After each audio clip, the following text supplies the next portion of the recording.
हरि अनंत हरि कथा अनंता, कहीं सुने ही बहु विधि सब संता। हरि अनंत है, हरि की कथा भी अनंत है। समस्त ऋषि मुनि साधु जन भक्त उस कथा को गाते भी हैं और सुनते भी हैं। फिर उन्हीं की मुख से निकली हुई गीता का अंत भला कैसे हो सकता है?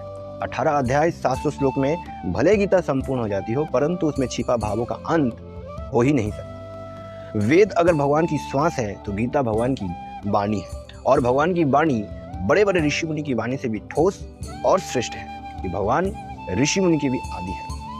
पूरा ब्रह्मांड भगवान में ही है और भगवान ही सब जगह है। शास्त्र कहते हैं कि सर्वम खलविदम ब्रह्मा सर्वम कृष्णमय जगत यत्र तत्र सर्वत्र, यानी सब कुछ भगवान में ही है और भगवान ही सब जगह है। वासुदेवम सर्वम। इसीलिए तो गीता का आरंभ और अंत शरणागति से हुआ है।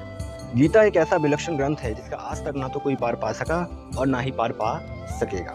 इसका अध्ययन और मनन करने से हर दिन फैंटास्टिक भाव प्रकट होते रहते हैं। कहते हैं कि कल का न्यूज़पेपर आप दोबारा नहीं पढ़ सकते, लेकिन भगवान की कथा जब भी सुने आपको नया ही लगेगा। यानी 2020 साल में जो गीता पढ़ रहे थे उसका भाव अलग था, आज जो पढ़ेंगे उसका भाव अलग रहेगा, और 10 साल बाद वही गीता जब आप पढ़ेंगे तो उसका भाव भी अलग रहेगा। यानी गीता में जितना भाव है उतना बुद्धि में नहीं आता, जितना बुद्धि में आता है उतना मन में नहीं आता, और जितना मन में आता है उतना कहने में नहीं आता, और जितना कहने में आता है उतना लिखने में नहीं आता। इसलिए राम को तो समझा जा सकता है, लेकिन कृष्ण को समझना नेक्स्ट टू इम्पॉसिबल। इसलिए तो कहते हैं कृष्णात् परम किमे तत्त्वम अहम न जानी, कृष्ण के तत्व को समझना नेक्स्ट टू इम्पॉसिबल।